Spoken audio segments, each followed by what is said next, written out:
So while everybody else is out chasing turkeys and having a good old time, it is April, and yes, I'm still looking for deer.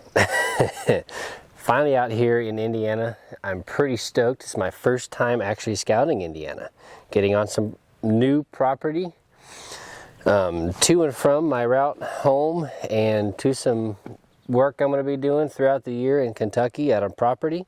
So I'm pretty stoked to see what today has to offer. The last possible weekend I can even get out here and see any kind of sign for postseason scouting. Basically all I want to do is just see what the terrain looks like, see what the vegetation looks like, access, try to find some sign, and just give me a general idea about what I'm getting into this year.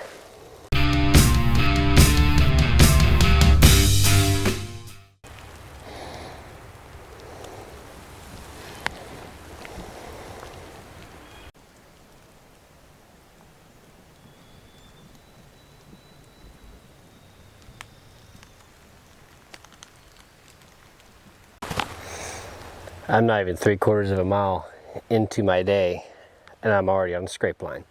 Pretty good sign. How are you this morning? I'm doing pretty good. Nope, not yet. I've been looking. How about yourself? There you go. This weekend ought to be a perfect weekend. Thank you, you too. Have a great day.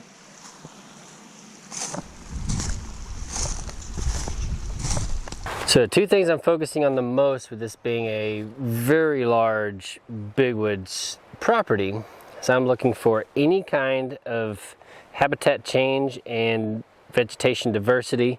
Obviously I'm looking for terrain feature pinch points also. But the biggest thing to confirm both of those is I'm confirming it with a community scrape.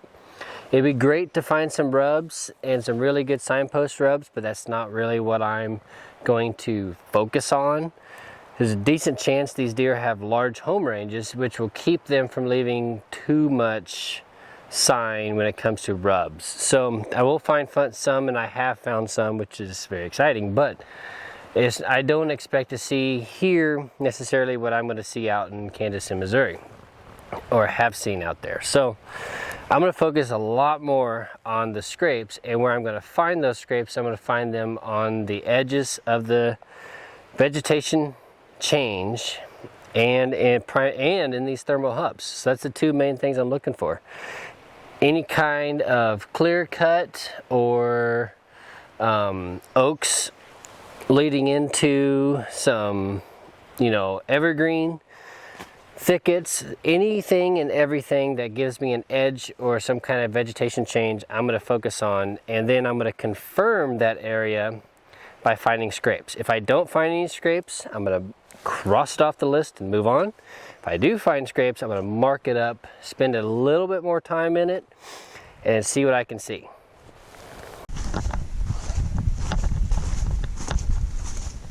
Like we said, it's not going to be a limiting factor. Well, that's not something you see very often this time of year. This scrape is with a couple other scrapes right there. But this scrape, check this out. This has been dug out recently in the mud. A lot of times what they're doing is they're just hitting the licking branches this time of year. But for whatever reason, they are pawing at the dirt right here.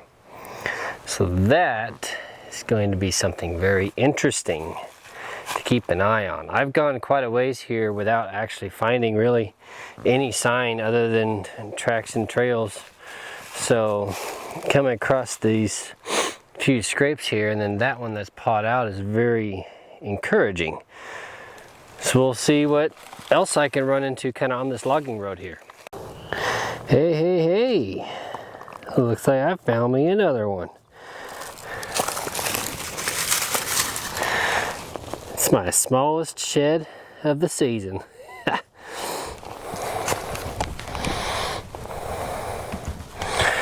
I was wondering if I was going to find one today. Not a bad little shed. What is that? I think 6 or 7 for this year. Not a bad little 8-point. He's got potential. Can't count him out. Just walk some of the nastiest stuff you could walk through, and then I find him right on the side of the road. Never know. Well, I was just walking along, minding my own business, and I looked down and darn near stepped on a morel. And I stopped, started looking around. I found a sweet little spot here. Check out my haul.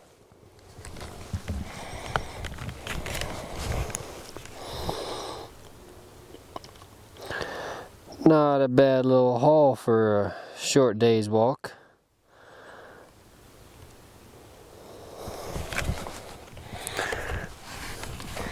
Deer scouting turns morel mushroom hunting. Just never know what you're going to find. Just another reason why I love doing this so much. So I've had a pretty short amount of time to do any kind of scouting here in Indiana, so I've had to make quick work of it today. Found some good stuff. Sign was kind of where it should be, and I really wasn't surprised by it. I was finding it midway down the ridge and finding it in the bottoms. Mostly scrapes, very few rubs. Old rubs, but very few rubs from this past year. One thing I was surprised about was the lack of sign on top of the ridge and amongst bedding cover. I've been really kind of shocked about that because I found some really good bedding areas, and you can tell they're using it.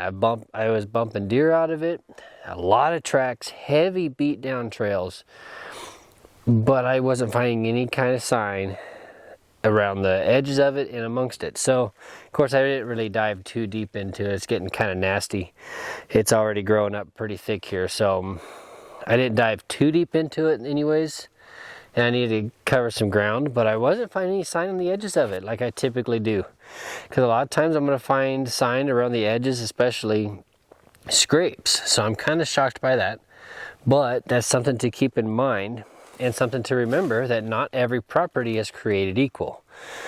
So you just have to pay attention to what that property is showing you, and then just kind of go from there. Find the patterns on that particular property, whatever property you're on. Deer are going to be deer. You're going to find patterns from state to state that are the exact same, property to property that are going to be the exact same. Deer are still going to be deer no matter where you're at. But each property will tend